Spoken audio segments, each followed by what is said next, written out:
अस्सलाम वालेकुम स्टूडेंट्स।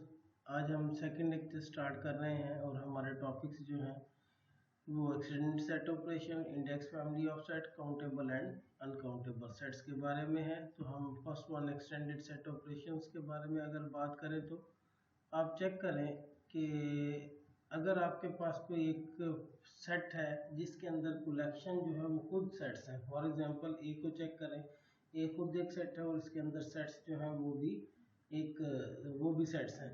तो इस ऐसी family, a set of sets is called family और ए कलेक्शन ऑफ सेट्स, इसको हम कलेक्शन बोलते हैं। अगर हम यूनियन लेना चाहते हैं तो यूनियन का कुछ तरीकेकार क्या है कि कोई भी एलिमेंट चूज करें, उन तमाम का यूनियन कर लें तो वो आपके पास कुछ इस तरह का सेट बनता है।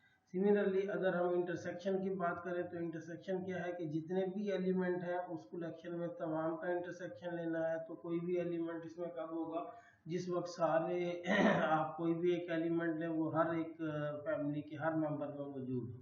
और वेन डायग्राम की अगर बात करें तो वेन डायग्राम से हम कोई भी तीन सेट्स लें, एक फैमिली ले लें आर एस टी, आप इनके यूनियन से ये एक फैमिली डिस्क्राइब कर सकते हैं। इसी तरह से अगर इनका इंटरसेक्शन की बात करें तो ये शेडेड एरिया इसका इंटरसेक्शन।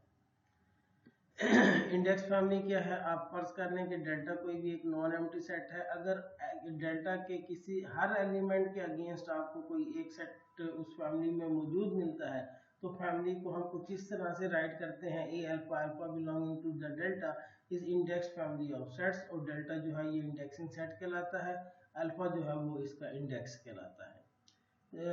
डिफरेंस कोई ज़्यादा खास नहीं है इंडेक्स फैमिली में और फैमिली कलेक्शन ऑफ सेट्स में। तो हम कोई भी आपके पास फैमिली ऑफ कलेक्शन है हम उसको इंडेक्स बना सकते हैं बाय गिविंग देम ऑर्डर।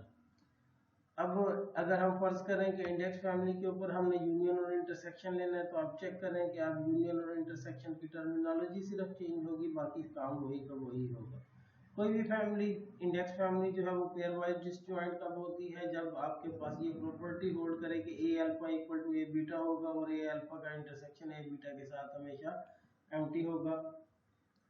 इसी तरह से अब ये जो फैमिली दी गई है A1 A2 A3 ये डिसजॉइंट फैमिली है, जबकि B1 B2 B3 ये डिसजॉइंट फैमिली ऑफ सेट्स नहीं है। आपके पास कोई भी एक फैमिली है, आपके पास उसका जो टोटल इंटरसेक्शन है वो हर एक सेट में कंटेन करेगा और इंटरसेक्शन जो है वो हमेशा यूनियन के अंदर कंटेन करता होता है। सिमिलरली डिमॉर्गन्स लॉ भी आप साबित कर सकते हैं कि डिमॉर्गन्स लॉ क्या होते हैं, A alpha alpha belonging to B an index set, index collection of sets, then तो इंटरसेक्शन का जो कंप्लीमेंट है वो हमेशा कंप्लीमेंट्स के यूनियन के बराबर आता है और यूनियन का जो कंप्लीमेंट है वो इंटरसेक्शन के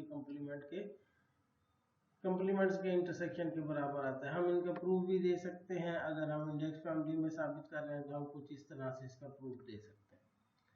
सिमिलरली अगर आप इस को देखें कि B1 B2 B3 B4 तो ये आपके पास एक पेयर वाइज डिसजॉइंट फैमिली है, pairwise disjoint family collection है। Countable and uncountable sets, cardinality का कंसेप्ट फर्ज करें कि अगर आपके पास कोई एक सेट फाइनाइट है तो दो सेट्स फाइनाइट है तो आप बता सकते हैं कि पहले में और दूसरे में अरकान की तादाद बराबर है या कम है या ज्यादा है बाय यूजिंग द बाइजेक्शन।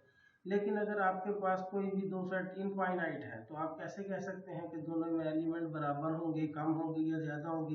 तो इस बात को जस्टिफाई करने के लिए हमारे पास जो है बाइजेक्शन का कॉन्सेप्ट आता है कि ए और बी कोई भी दो सेट है, हम कहते हैं ए और बी इक्विपोटेंट होंगे अगर आपके पास एक कोई बाइजेक्टिव फंक्शन डिफाइन किया जा सकता है ए से बी के दरमियान।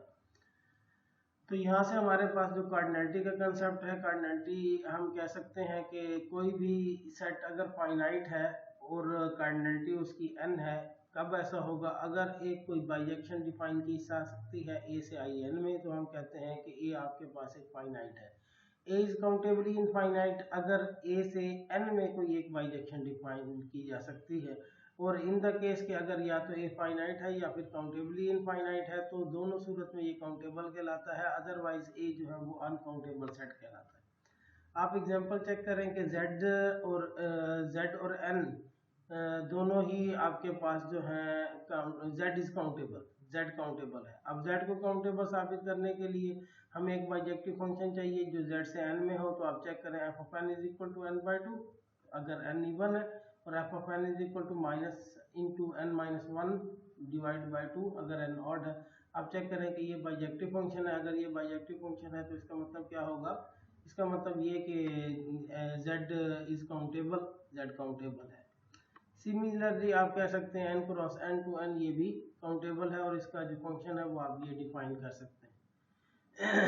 हम इस बात को एक्सटेंड कर सकते हैं, अगर ए बी सी डी कोई भी तीन सेट्स हैं, ए और सी के दरमियान बाइजेक्टिव फंक्शन है, बी से डी के दरमियान है, तो ए क्रॉस बी से सी क्रॉस डी के दरमियान भी होगा। और नेक्स्ट है हमारे पास ए कोई भी सबसेट हो n का, तो ए हमेशा काउंटेबली इनफाइनाइट होगा। अगर ए फाइनाइट नहीं है और एम्प्टी भी नहीं है तो हम कहेंगे कि ये काउंटेबली इनफाइनाइट सेट है। अच्छा, B is countable and A subset of B, then A is countable. तो किसी भी सेट के बारे में हम काउंटेबल और इनकाउंटेबल के बारे में लास्ट हमारा रिजल्ट है कि A नॉन एम्प्टी सेट है, A काउंटेबल है, तो ये सारी कैबिनेट स्टेटमेंट्स है। A काउंटेबल है तो एक बाइजेक्ट एक सबजेक्शन N से A में आएगी, सिमिलरली A से N में एक इंजेक्शन भी आएगी। Hence complete our second